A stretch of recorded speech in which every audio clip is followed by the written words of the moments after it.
In a time when 3D action games were on the rise, a 2D puzzle platformer stood out with its atmosphere and unique art style. When it comes to gameplay, Abe's voice is his guide, and the environment is his weapon. Well, mostly. There is one power Abe has. He can chant to possess the gun-wielding slave drivers and make them all kill each other. If that sounds overpowered, I agree with you. Abe appealed to me because he was an underdog and a survivor in a violent world, but the power to take full control of your enemy feels oddly powerful in a game like this. So how would Abe fare if he couldn't do that? Can you beat Abe's Oddysee without possessing enemies? Let's find out.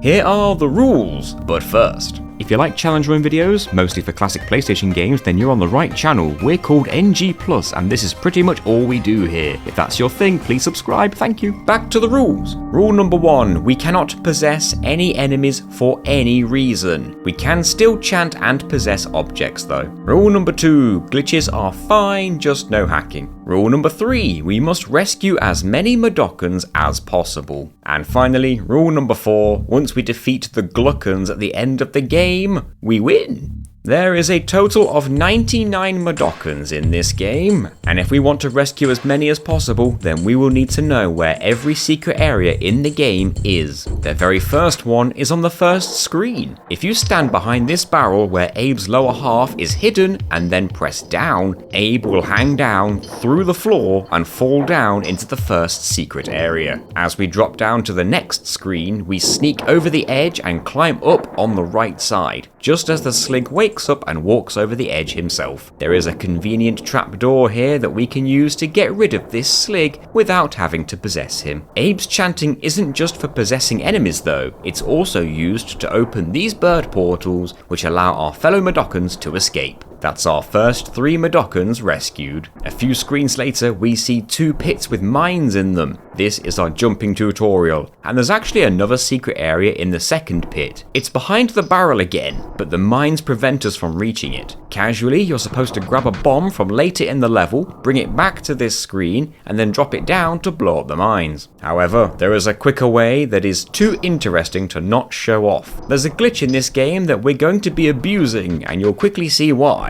If we stand on the edge like this and press down, Abe will hang down over the edge. If Abe is facing towards the edge and we press down, Abe will turn on the spot and hang down. If we can very quickly sprint away from the edge during Abe's turning animation, we can interrupt the hanging down animation. We have now stored the hanging animation, and we can force it to happen by simply just turning on the spot. It doesn't matter where we are, as soon as we turn around, Abe will hang down where he stands. This can even put Abe somewhere where he's not supposed to be, like inside this wall on the next screen. We can still reach the lever from here, but it also means we're stuck here in this corner. However, all we have to do is jump to the left to fall straight through the floor and down into the secret area below the mines. There are no enemies in this secret area, so that's 2 more Madokans saved. Although you might have realised it already, but the only way back out of here is to jump up where the mines were. Since we never removed them, if we climb up now, we will explode immediately. This means that we need another way out. And we have one. We know that we can store a hanging down animation by sprinting away as we turn, but we can also store a climbing up animation in the same way. However, we have limited space to work with on our current platform. There's another way to store the climbing animation without having to move from the spot. The square button operates things like levers, but if there's nothing for Abe to interact with, it makes him shrug instead. If we stand below a ledge that we're able to climb up, and then press both up and square at the same time, Abe will shrug, but the jump up animation is still stored. Once again, turning on the spot will trigger the stored jump, just as it does with hanging down. But if we turn around on the same frame that Abe bumps into a wall, something odd happens. After storing the jump, we crouch and roll into the wall. This causes Abe to bump into the wall and fall down, but we press left on the D-pad just as we hit the wall. This interrupts the bump animation and triggers the jump up jump animation that we stored instead.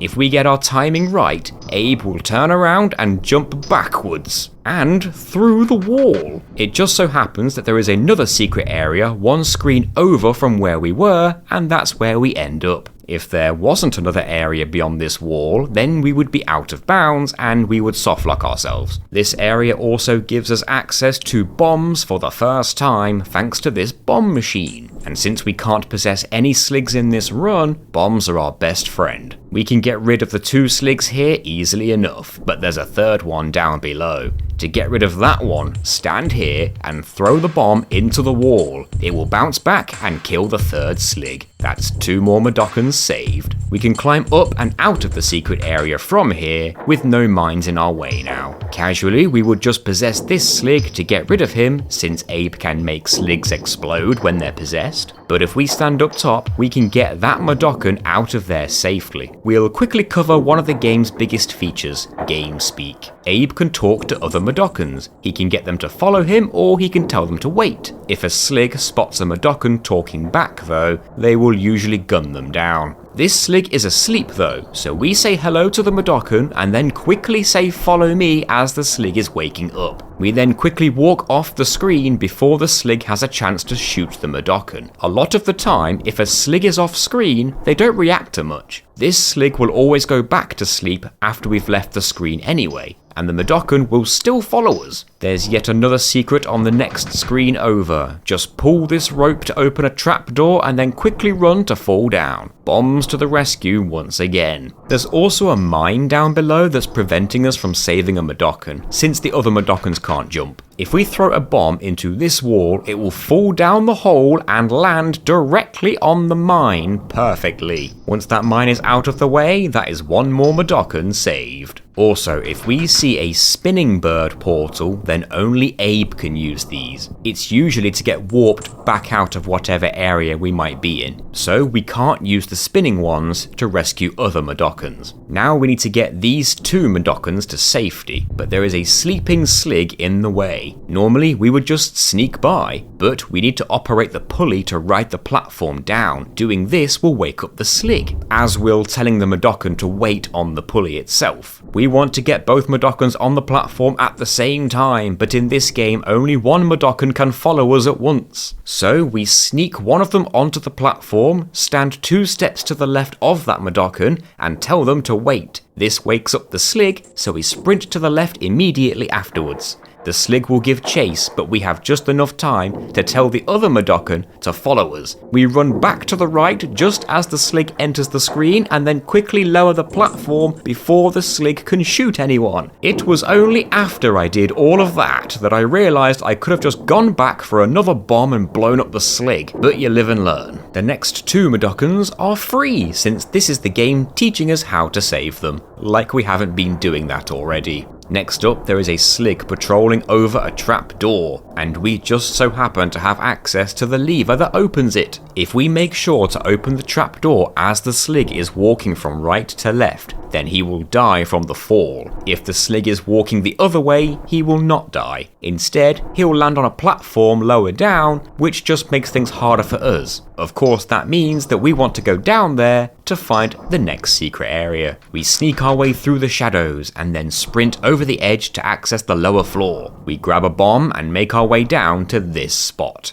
Crouch down and throw the bomb to the right so it lands right between the sleeping slig and the mine. We can use another bomb to destroy this anti-chant machine, otherwise it will just electrocute us if we try to chant. This allows us to save the 2 Madokans down here. We need to bring another bomb back up a floor to get rid of the slig patrolling in the shadows, and that means we can save the 3rd Madokan down here. Further on, there's a mine on the floor that can be deactivated if we press it with the right timing. We climb over the top to see 2 sleeping sligs and a Madokan. We can use the same trick as before, where we tell the Madokan to follow us as the slig wakes up and then leave the screen before they can shoot. Just like the previous sleeping Slig, they will go back to sleep when we leave the screen. And now we can very quickly make it over to the other side. This lever deactivates the electricity we saw on the previous screen. This means we can head back, make sure the bomb is deactivated, and rescue this Madokan. Now, we can introduce another glitch, and this one is very helpful. It's called the Death Delay Glitch, or DDG for short. First, we reactivate this bomb, and then stand 3 steps away on the left. We face right and hold down the triangle button. This will make Abe do continuous jumps to the right, but the first jump lands directly on the bomb. Even though it looks like the explosion kills Abe, he carries on jumping into the next screen. We are now both dead and invisible, and yet we can still move around freely. This is DDG. It's basically a zombie glitch. As we make our way through the rest of the level, I will quickly explain what just happened. We basically interrupted the death animation by holding triangle to continuously jump. Certain actions interrupt certain causes of death. And when it comes to using a timed bomb on the ground, continuous jumps are the best way to achieve DDG. Not only does DDG mean that we can't see Abe anymore, but he cannot be killed by enemies or the environment anymore either.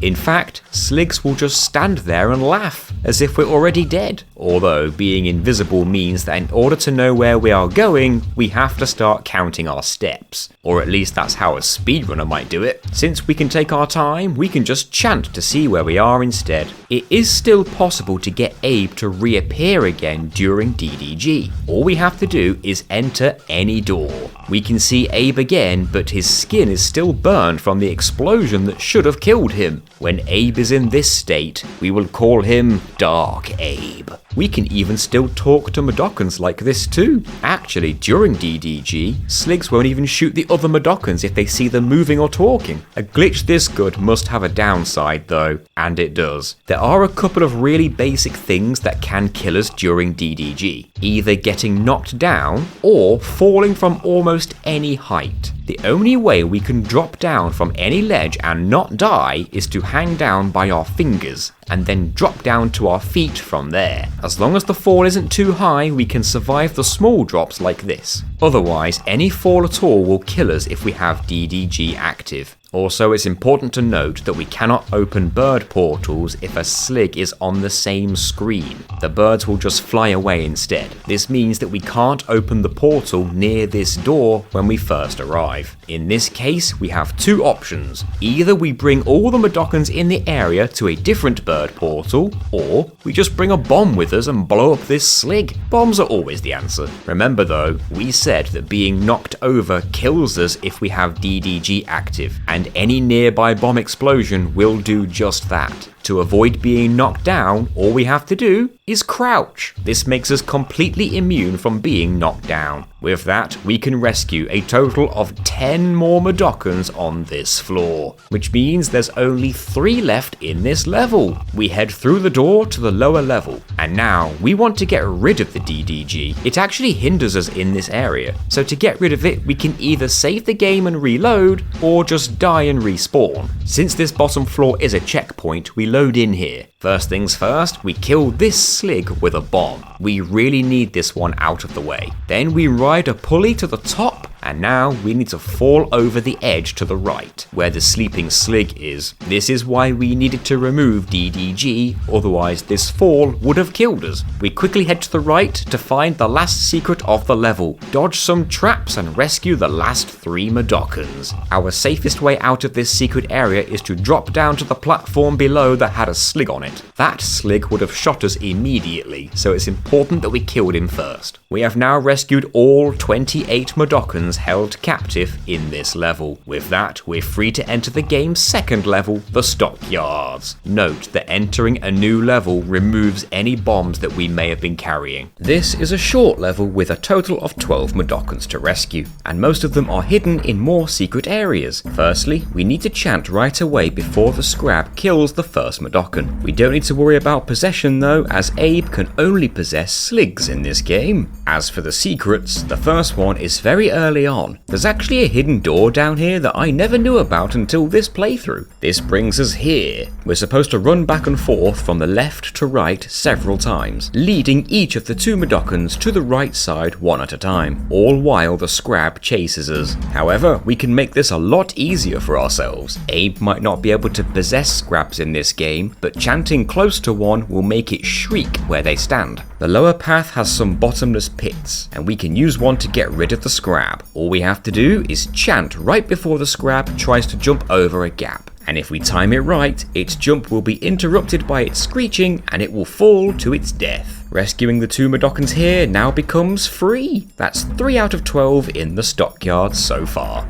The next secret is inside this bird portal hiding in the shadows. This brings us to an awkward area. There's 2 Mudokons up top, but a Slig patrols both the top floor and the bottom floor. The only way to stay out of sight is to hang down over the edge. But Abe can't talk whilst hanging for some reason. The solution here is to wait for the Sligs to walk off the screen, climb up, tell the Mudokon to follow us to the left, get him to wait out of range of the mine, and then hang back over the edge again before the Sligs return. Do this with both Mudokons, and now we can activate the mine on the upper floor whilst the Sligs are off screen. Now we just have to wait for the Slig on top to unwittingly walk straight into the mine and blow himself up. Now we can rescue these 2 Mudokons no problem. Although we have to wait for the Slig down below to be off screen before chanting, since the birds will just fly away if there's a Slig on screen. That's 5 out of 12 in the Stockyards now. Moving on, there are 2 Sligs on the next screen, and the idea is to lure one of them to the screen on the right. However, there's a simple trick that speedrunners use here. If we try to sprint by the Sligs, we get shot down every time. But if we do a running jump onto the left screen, the Slig's reactions are slightly delayed, and we have just enough time to reach the ledge above before we get shot. The next secret area is down this pit. This Slig has a habit of scaring the birds away, so we need to run off screen and return to respawn them, but we need to be quick so we don't get shot. This brings us here, and there are 4 Mudokons to rescue, but there's an issue.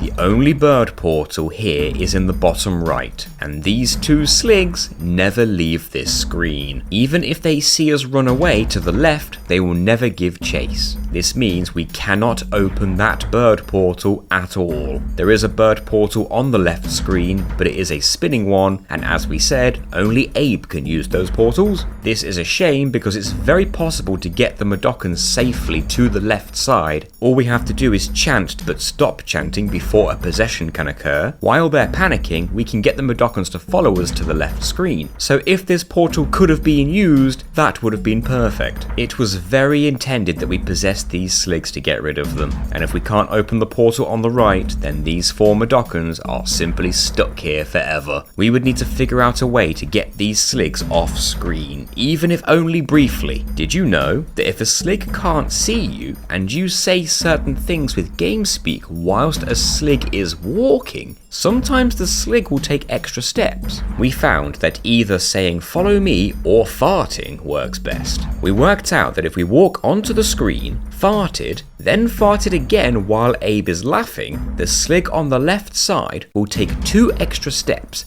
and just walk off screen. The Slig on the right is still an issue. With only 2 extra steps, we could never get that Slig to walk off screen. If only there was just a single Slig down here instead of 2. Unfortunately, this seems to be a lost cause. We'll have to leave these 4 Mudokons to their fate. There's one more secret a bit further on in the level. We need to use a rock to get rid of the mines under a bird portal first though. As soon as we enter, a bunch of Sligs fall down, so we quickly run to the right. There's a Slig over here, but we're hidden in the shadows. We need to jump over the mines when the Slig turns his back on us. We climb up and jump over to the right and roll through the small tunnel to avoid the Slig's gunfire. If we chant here for a second, the bottom Slig panics and runs into a mine. But from here, we run into the same obstacle as before. There are 2 Sligs guarding the bird portal, and they also can never leave the screen. This means we cannot rescue the one and only Mudokon in this secret area. To find the next next secret, just roll into this wall and we'll drop down above a bird portal. We can quickly make it into the bird portal before the slog can get us. This is an easy one. Just climb up to the higher ledge and chant to free the Madokan. This wakes up a slog, but it can't reach us here. There's one last secret. It's just down here, so not too hidden. There's only a single slog in our way once again. We can run away from it and open the bird portals from the background. That's another Madokan rescued. That is a total of 7 out of 12 Madokans rescued in the Stockyards. We can finish off this level casually as there are no more sligs in our way. The next level is Monsaic Lines, and there are no Madokans to rescue on this level at all, so we can just focus on getting through the level itself. The first obstacle are these 2 sligs down here. The game wants us to possess them, but we can use the ledge above us to get a backwards jump through the wall on the left side. We end up inside the wall, but we can fall through the floor and quickly jump up to the left side. There will be many upcoming puzzles that require us to touch these handprint stones to learn a song, and then we possess a bell ringer to play that song to open a door. This is just the first and easiest one in the game to find. Possessing a bell ringer is fine since it's not an enemy. There are also levers that ignite flintlock flames, and pulling these will also be important when making progress. Soon we see 2 chutes that lead to 2 separate areas, Paramonia and Scrabania. We need to complete both of these so we can make it past the following screen, which is filled with mines and sligs. We'll start with Paramonia. Once we enter the chute, we're on the path to Paramonian Temple. There still aren't any Madokans to save here, not until we reach the temple itself at least. The early parts can be played casually since we need to use the mines and rocks to eliminate the sligs in our way. We can also ride these creatures called Eilums on this level. It's a vertical area that's our first hurdle of the level. The chute sends us up to the top, and it's intended that we possess a slig from here. We would then use this slig to take out the other sligs and then have it walk into a mine that's blocking a lever lower down. If we use that chute, we're basically stuck up here with no safe way down. Fortunately, we kept a rock from the previous area, so we can use it to blow up one of the mines and pull the lever. This allows us to reach a pulley that both our Eilum and us can ride to the top. We soon reach another path guarded by sligs, but there is a way through. We ride the Eilum and take a single step onto the next screen. Wait for the bottom slig to take 2 steps to the left and then sprint to the left. By the time the slig turns around, we're already passing him thanks to the Eilum's superior speed. And we're home free before the slig has time to shoot. The next area has 7 mines in a row, with a slig right behind them. Even the Eilum can't jump over 7 mines at once, and even if we tried, the slig would gun us down anyway. There is a chute before the mines that sends us beyond the mines, but there's a second slig waiting for us there too. The game intends for us to possess the first slig and then gun down the second slig. We need another way. As luck would have it, we still have a rock left. Here's what we did. We start chanting to freak out the slig. That buys us enough time to drop down, stand here, and throw the rock into the rightmost mine. This blows up the mine and the slig along with it. Now we can use the chute to reach the next screen and quickly run left before the second slig shoots us. When that slig chases us, we quickly run back to the right, passing by the slig during the screen transition.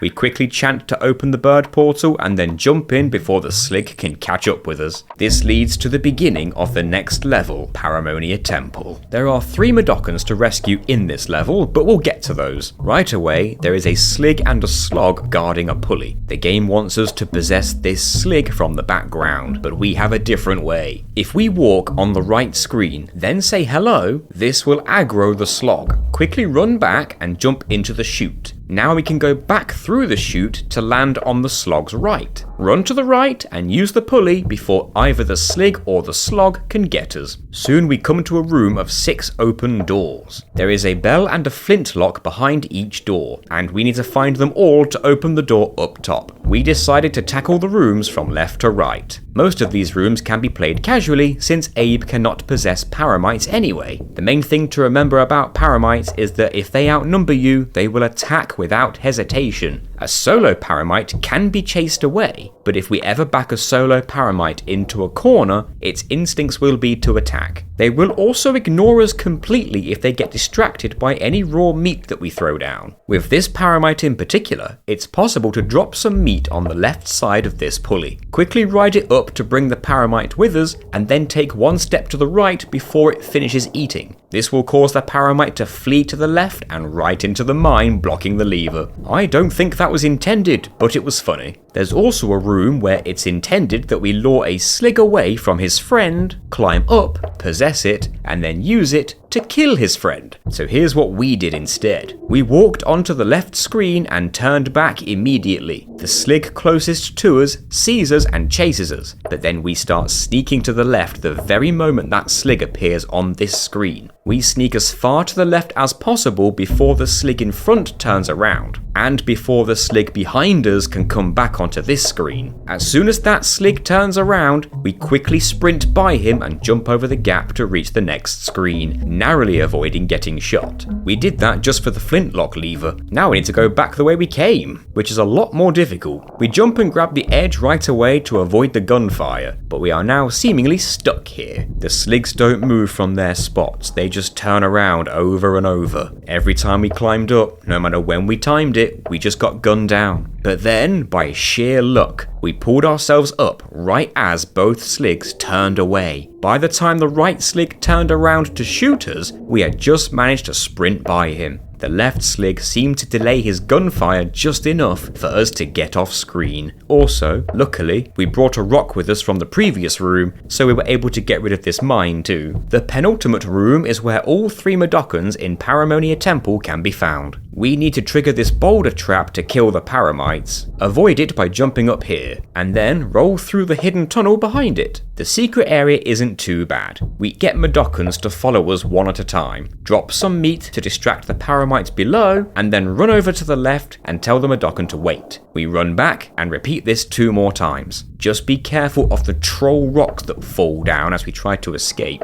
Upon completing Paramonian Temple, we now need to make our way to Scrabanian Temple. We need to take the right chute this time. This puts us on the path to Scrabanian Temple, but it's not going to be easy. Right away, there's a chute that sends us up to this high ledge. This ledge has a Slig on it, and a ring we need to pull. The Slig doesn't hear us landing here, but it does hear the ring being pulled. Casually, we would possess this Slig from the background ledge to get it out of our way. We can activate a mine to get rid of the lower Slig, but we still need to pull that ring. Here's how we did it. As soon as we land up top, we sneak 2 steps to the left, and the Slig will yell, "Freeze!" We quickly take 1 step to the right, pull the ring, and sprint over the edge just before the Slig can fire. Normally, this drop would kill us, but we land inside the chute again. This sends us back up top like before, but the Slig is back facing to the left again. We quickly sneak to the right and hang down. We barely get enough time to do this before the Slig fires. With that, we have summoned another Elam. We can ride this into the next area. Next up, we receive a red spirit ring ability from this Madokan. This allows us to detonate all explosives on screen the next time we chant, and we can reobtain this power every time we revisit this screen. Down below, there's a Madokan that can pull this lever for us to move 2 floating bombs out of our way. The bombs float to the right at first, but then they come towards us. The idea is to use the red spirit ring power to detonate the bombs once they're away from us on the right side of the screen. There is a funnier way though. In the same way that we stored Abe's ledge grab or hanging animation, we can also store Abe's mount animation when getting on the Elam. Just stand in front of the Elam facing the opposite direction, press square to mount, and then quickly run away. Now, rotating on the spot will force Abe to mount the Elam regardless of where Abe or the Elam is standing. We can still turn around without losing the stored mount animation by sprinting as we turn. It's only when turning around from a standstill that triggers the stored animation. This allows us to keep the stored mount animation as we lower ourselves and the Elam down to the 2 floating bombs. We get the Madokan to pull the lever. We walk to the left and rotate on the spot to mount the Elam where we stand. The bomb will hit the Elam as we mount thin air, and the Elam seemingly dies in the explosion, but Abe is then zipped to where the Elam was.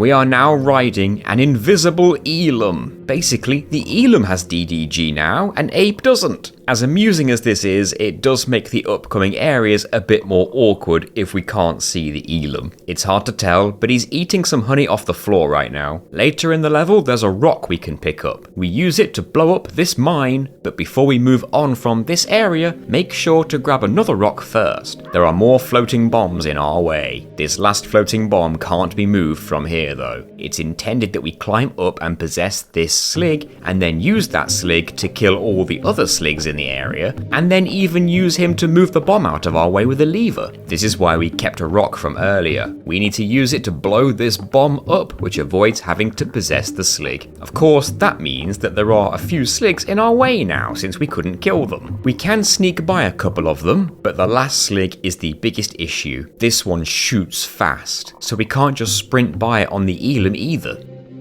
Well, at least the Elam made the jump over there. The solution here was quite simple though. Just chant as soon as you enter the screen. Most sligs would shoot us right away if we tried this, but this one panics and spins on the spot for several seconds instead. That's plenty of time for us to jump over there on our Elam and run by him. Next, there's a Mudokon that wants us to repeat several whistles back to him, Simon Says style, but there is a bomb floating around while we're doing this. I hate this part, so let's get rid of the bomb. If we jump into the same chute that we used to get here, it just fires us back out again. If we happen to touch the bomb when entering or exiting the chute, it blows up, but it doesn't hurt us. That makes this Simon Says game much easier. Now we have arrived at the Scrabanian Temple. There are 6 Mudokons to rescue here, and the first secret is in the very first area. Just head left from the very start of the level to find the hidden bird portal. Unfortunately, the 2 Mudokons here might be stuck here forever. We can use the shadows to avoid the first slig, but on the next screen, there is a slig standing right next to the bird portal. This slig won't budge, but even if we try something like chanting or game speak, a slog attacks us anyway. We can use the mine on the previous screen to get DDG, which prevents the slogs from killing us, but now the slig up top will never move since sligs don't respond to chants or game speak during DDG. It's obvious the game intended us to possess these sligs to shoot the slogs, and then kill the sligs. But if we can't remove the slig next to the bird portal, we can never open the portal. So the first 2 Mudokons in Scrabania will just have to stay here, and we'll move on to the next part of the temple. We soon find 8 more doors, each with a flintlock lever within that we need to pull.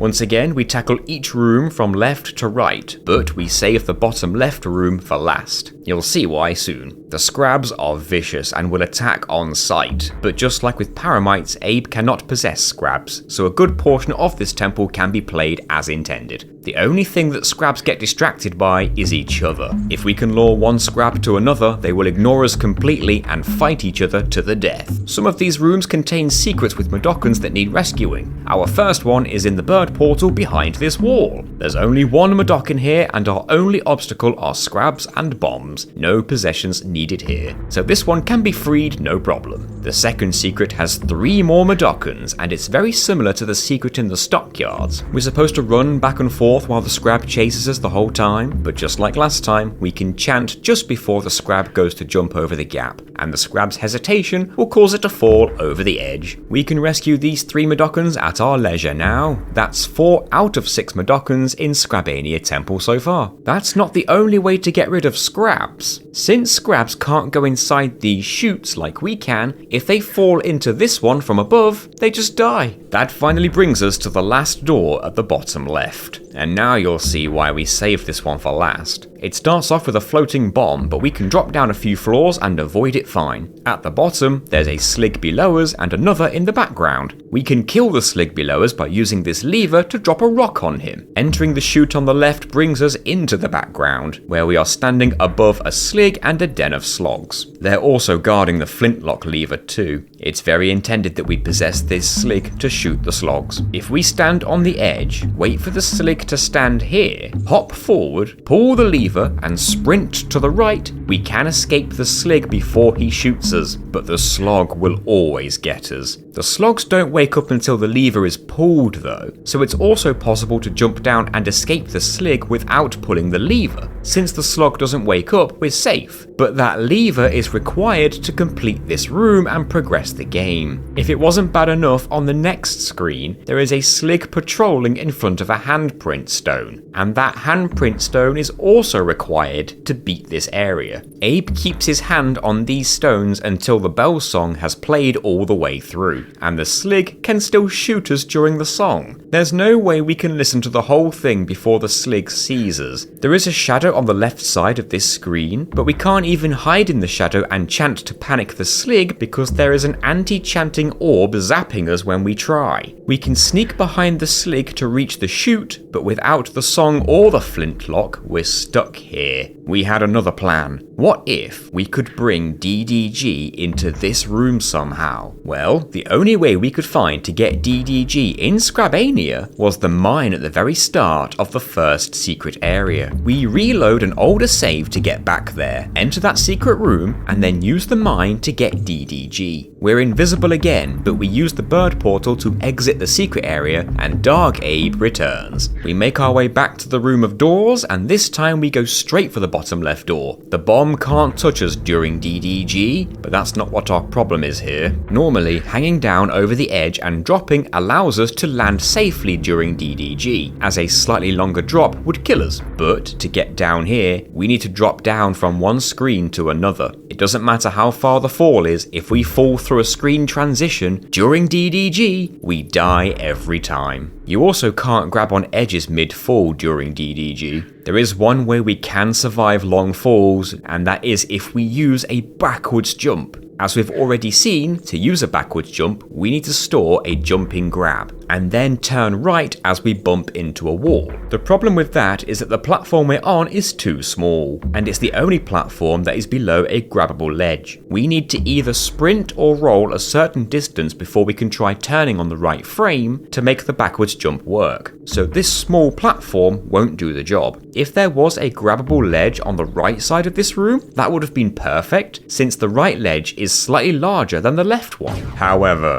it just so happens that there is a glitched invisible ledge above this spot. Abe doesn't quite grab it, but you can still see that Abe's animation glitches out when he jumps up here. This is extremely convenient. This means that we can store the ledge grab on this spot. Now, usually we would turn on the spot at the same time as we bump into a wall, but it's also possible to perform the backwards jump if we turn around on the exact right frame mid-roll. No wall bump required. Here's what we need to do. After storing the grab, we sprint to the right, but skid to face the opposite direction. The skid will allow us to keep the jumping grab stored. We then crouch and roll to the left. We need to rotate on the spot right as we're about to fall over the edge. This seems to be almost frame perfect, so it took us a fair few attempts. But when we get it right, we backwards jump over the edge and we survive the fall. But this isn't enough. We still need to climb further down to reach the bottom, and a backwards jump over this edge would put us through the wall on the right,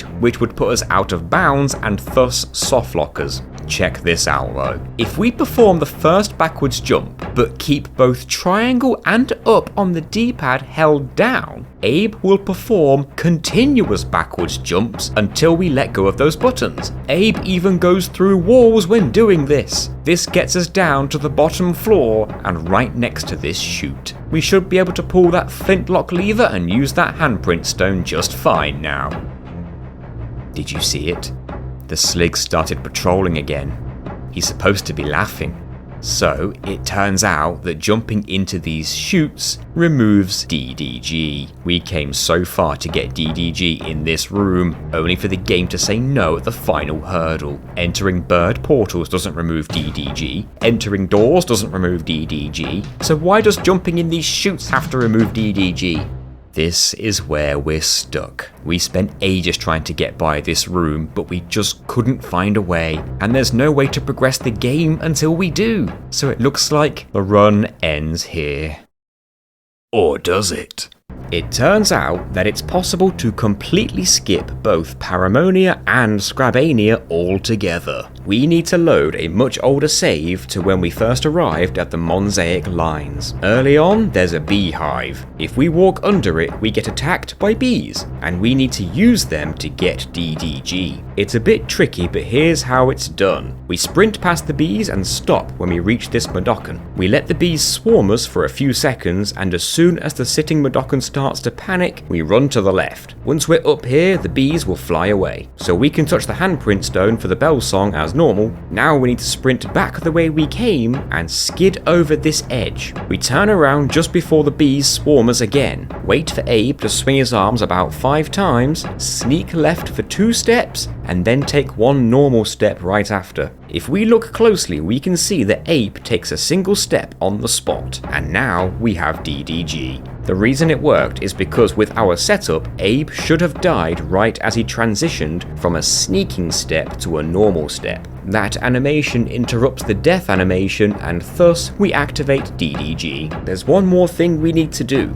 We need to store a jumping grab from right here. As usual, we can do this by pressing up and square at the same time. We now need to bring our DDG state and stored grab to the end of Monsaic Lines. Keeping DDG is easy enough, but to keep the grab storage, we need to make sure to only rotate while sprinting. There is a drop shortly before the end of the level, and this is why we needed to store a grab. We need to use our stored grab to get a backwards jump, as dropping down any other way will kill us upon landing. The timing is as tricky as ever, but we finally nailed it. From here, we can travel beyond the 2 chutes to Paramonia and Scrabania, and to the screen full of sligs and mines. In a normal playthrough, you would need to complete both Paramonia and Scrabania before getting through here, but this is far from a normal playthrough. We still have DDG. The bombs themselves can't kill us, but the explosions will knock Abe over, and with DDG, that still kills him. Here's what we need to do. Stand here and hop once. For some reason, if we do that, we can stand in between 2 mines. Then we crouch and roll forward just once. We set off the mine, but if Abe is crouching, he won't get knocked over. He is invisible again though, but by being invisible, Abe can no longer set off the mines. Now we can just stand up, step to the edge, hang down, and make our way to the right with no issues whatsoever. This brings us to a bird portal that takes us back to the Stockyards. This skip completely bypasses both temples, but this also means that we can't rescue any Mudokons in those 2 temples either. That means there are 3 Mudokons in Paramonia and 4 Mudokons in Scrabania that we need to take off our total so far. But at least the run can continue. Now that we're back in the Stockyards, we need to make our way back to Rupture Farms. There are no Mudokons to rescue here this time, but there are many more obstacles this time around. However, we still have DDG active. Yeah, that's right, DDG transitions between levels as well, just not shoots. Anyway, with DDG, floating bombs and slugs can't hurt us, and if there are any mines on the ground, we can just roll into them. But before long, we come to this screen. We can't drop down since we land on a bomb, and the explosion will knock Abe over, thus killing him. We also can't hop down since the DDG being active prevents Abe from surviving even moderately high falls. We have no choice but to lose DDG by either dying and respawning or saving and reloading. It just so happens this screen is a checkpoint, so we respawn right here. Now we can beat this area as intended by hopping down between the lasers and the mines, deactivating this mine, jumping back to the left ledge through the laser to alert the nearby slig, and have that slig run into a minefield.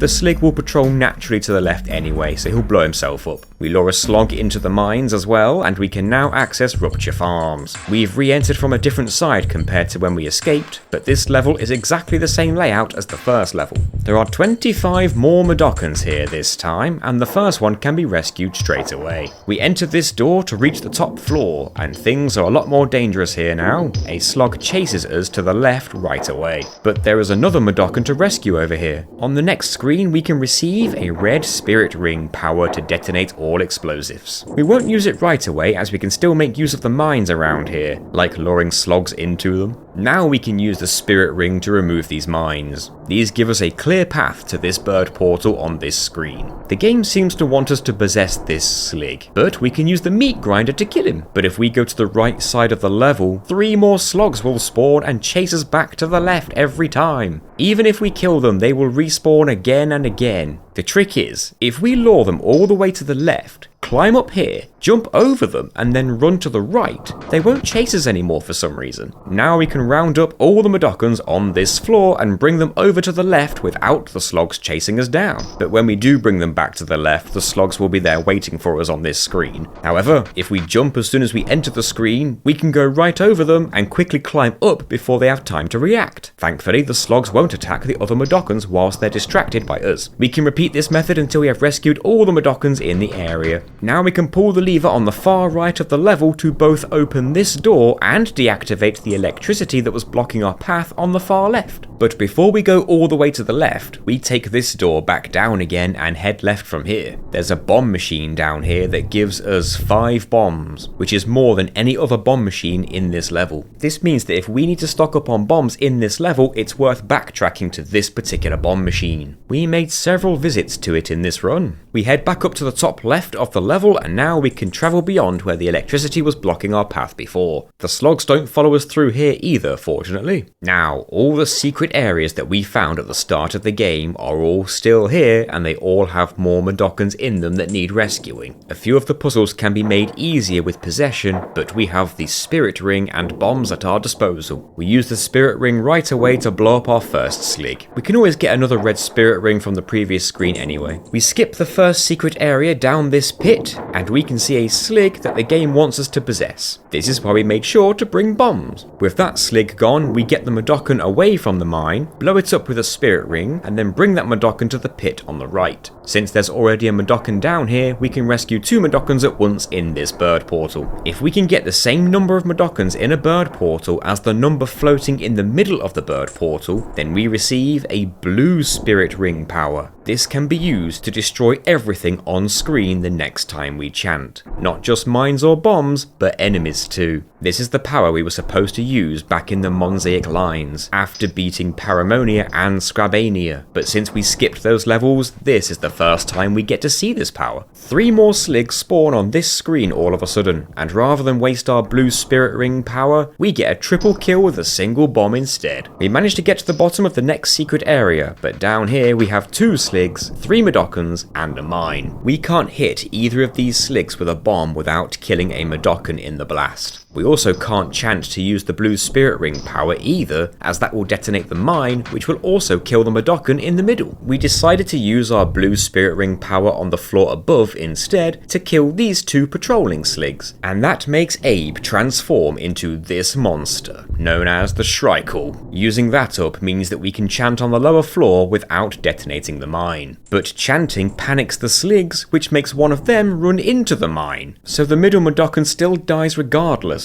We want to get that middle Madokan moved away from the mine, but if we talk to him from here, the sligs will shoot him. So here's what we did. We said that chanting panics the sligs, but if we quickly chant whilst a slig happens to be beating one of the Madokans, that slig won't get panicked. This means that we can panic just one slig at once. First, we stand here, so that the middle Madokan is the closest to us, and we wait for the slig on the right to start beating the Madokan next to him. We chant for a brief moment to panic the left slig, whilst the right slig is distracted. We then very quickly say hello and follow me to the middle Madokan. Then we walk as far to the left as possible to bring that Madokan to the left as well. Then we need to start chanting again quickly to panic the sligs before either of them can shoot the moving Madokan. The timing is tight, but it is possible. And when the right slig panics, he runs right into the mine. And as long as we got the Madokan as far to the left as possible, he's just out of range of the explosion. If we're lucky, the left slig gets caught in the blast too. Otherwise, we can use a regular bomb to kill the remaining slig. We leave the screen and return to respawn the bird portal, and then we can rescue all 3 Madokans. As a reminder, all the bomb machines in these secret areas only give us a single bomb at a time, but we can still backtrack to the first bomb machine to get 5 again if needed. With the sligs above already dead, we can exit the secret area. We can use a bomb to kill a few sligs on the next few screens. Sometimes it helps to cook the bomb in our hands for a few seconds seconds before throwing, just to ensure that we time the explosion right. That means we can rescue 2 more Madokans.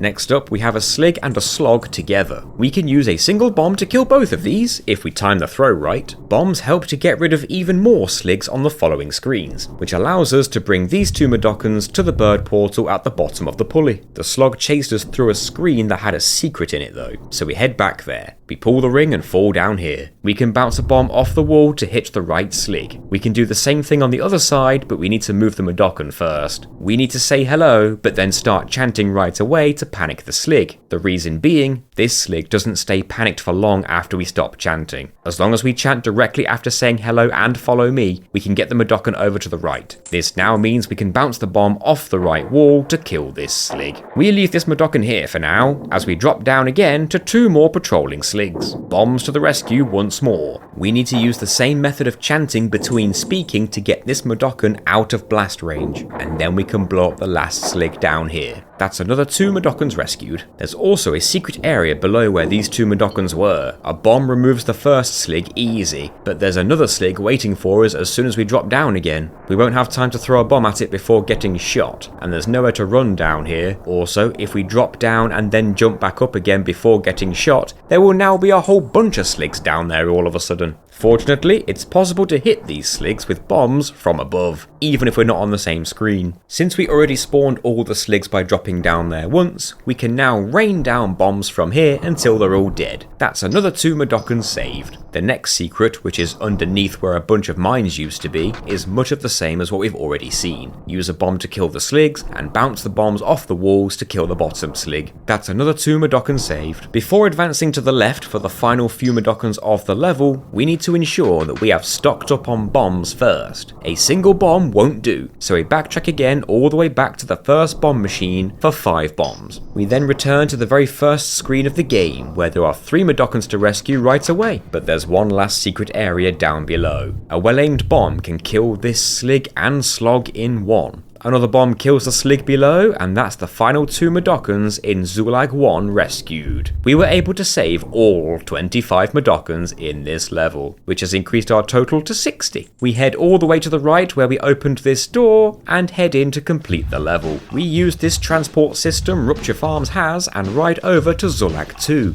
There are 9 Madokans here, but right away we can see that we can't advance without turning off this electricity. We can't do that without possessing a Slig and making it talk through this comms device. Basically, if we see one of these devices, we can't interact with it in this run. This would normally prevent us from making progress, but we have a way. First of all, we want to get DDG again. We can do this by blowing ourselves up with a throwable bomb. We use the open area in Zulag 1 for this. First, we throw a bomb down to the floor at this angle. We take 2 steps forward and jump up on the spot. As soon as we land, we hold triangle to hop forward several times. If we timed it right, we get blown up on the second hop, but keeping triangle held will make Abe hop for a 3rd time on landing. This interrupts the death animation and we once again have DDG. We return to Zulag 2 and we use this ledge above to store a grab animation, and then we use it to backwards jump through the wall on the right. We make sure to hold up and triangle during the backwards jump to keep jumping backwards until we are no longer inside the wall.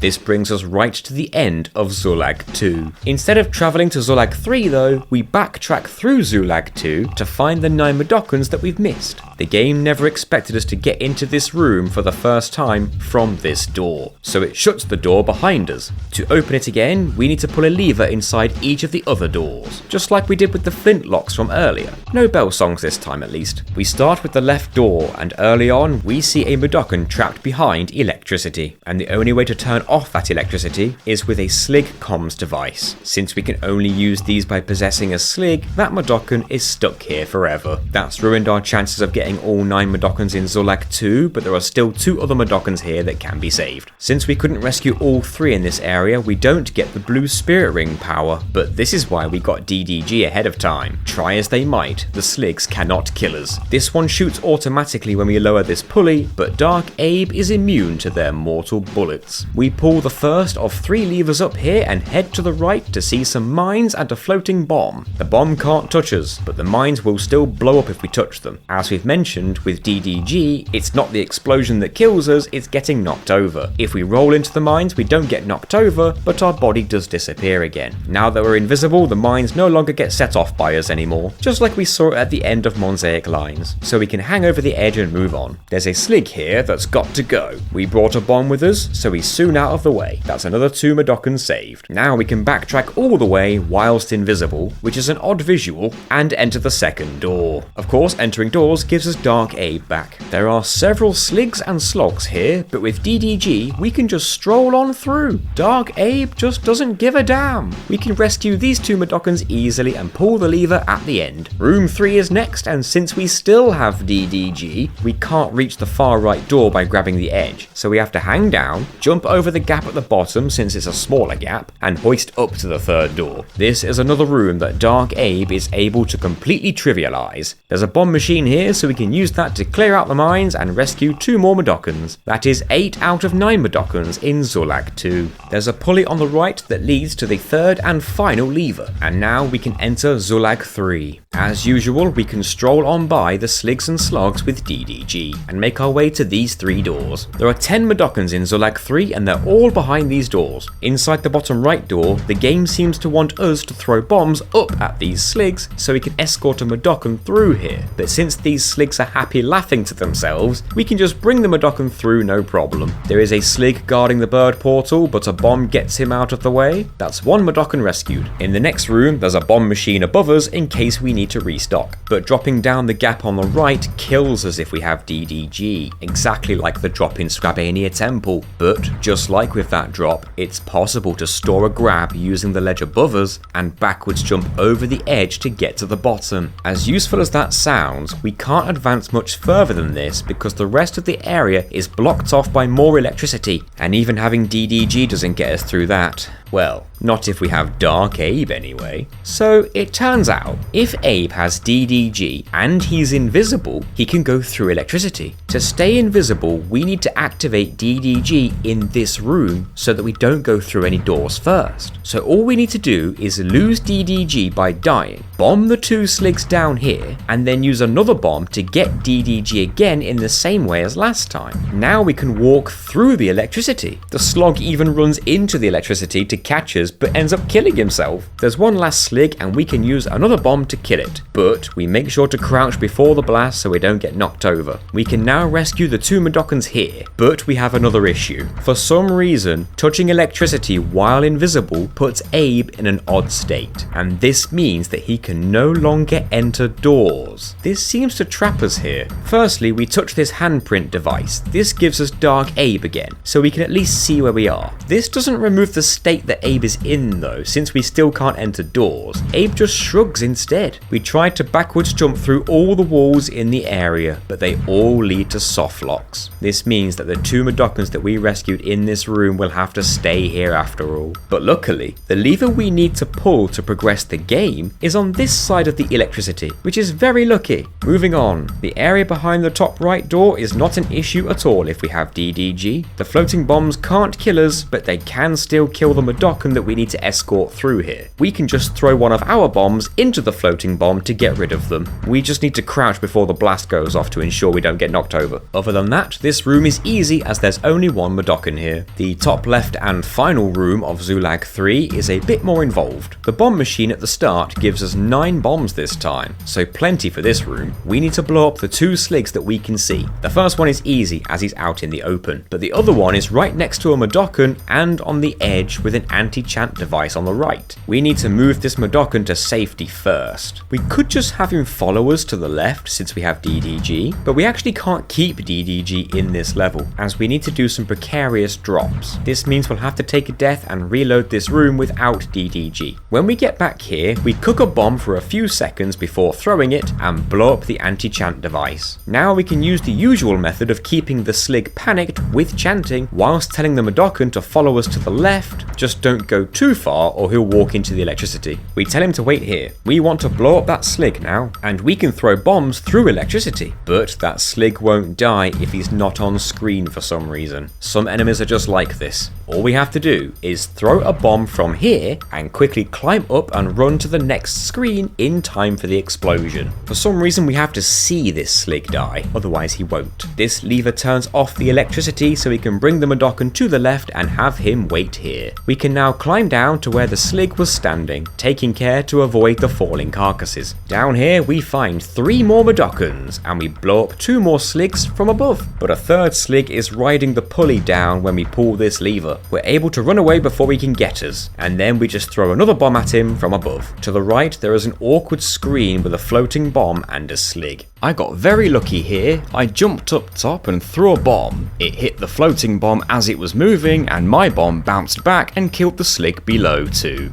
I meant to do that. Another bomb gets rid of these mines. We find 2 more Madokans here that can be rescued right away. Back on the left, we bring those previous 3 Madokans to the pulley and ride it up to find a lever. If we keep ascending to the top, we can bring the 4th Madokan that we saw first over to the pulley and bring them all down together. This means we can save all 4 Madokans at once for the blue spirit ring power. Zulag 3 is beaten with 8 out of 10 Madokans rescued. That's 76 out of 99 in total so far. Before we enter Zulag 4, we use a bomb to get DDG back in the same way that we did at the start of Zulag 1. There are 5 Madokans in Zulag 4, and there are a lot of sligs early on, but all they do is laugh now that we have DDG. We can pick off the 3 sligs on this screen with bombs now and get them away from the bird portal. That makes the first 2 Madokans an easy rescue. The next area is the slog kennels, but Dark Abe can just wander through at his leisure. The slogs get mad, but they can't touch us. They don't even try to attack the other Madokans as we escort them through. That's another 3 Madokans rescued, which is all 5 in Zulag 4. We press the emergency power shutdown button, which is in the shape of a Madokan hand for some reason. We are then surrounded by many enemies, but we still have DDG, so they just laugh at us, as usual. The Gluckans are watching footage of Abe that's obviously doctored since we have not possessed a single slig, and we enter the game's finale, the Boardroom. There's only a single Madokan to rescue here, but we can't continue with DDG due to this drop. That's fine though, we don't need DDG anymore. We can play the finale casually, or as casually as you can when you have a 2-minute time limit and have to dodge meat grinders, loads of mines, 3 timed mines all in a row that all need to be deactivated in order to rescue the final Madokan. But we did it.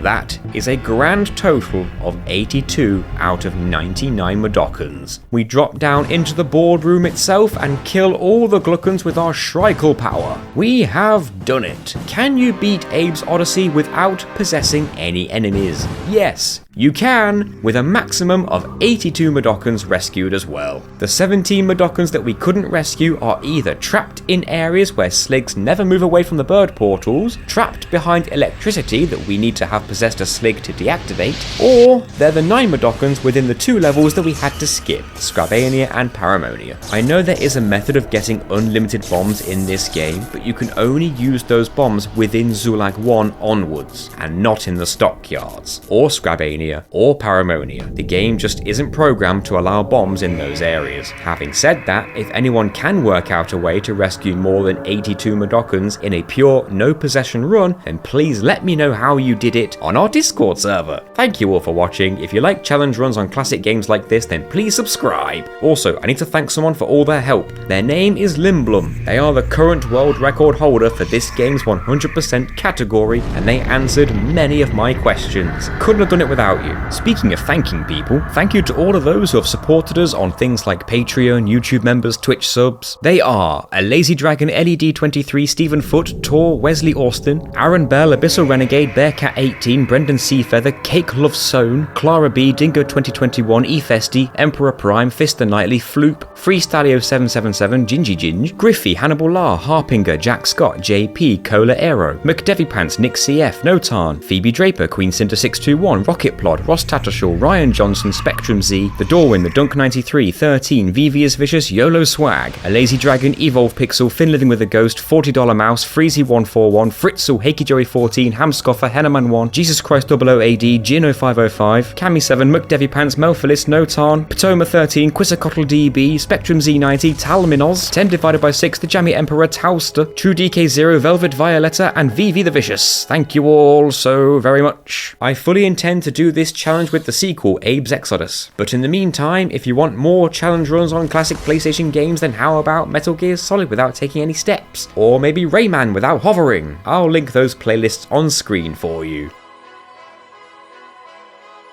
Okay, be honest. Did anyone ever actually 100% this game without a guide? I didn't think so.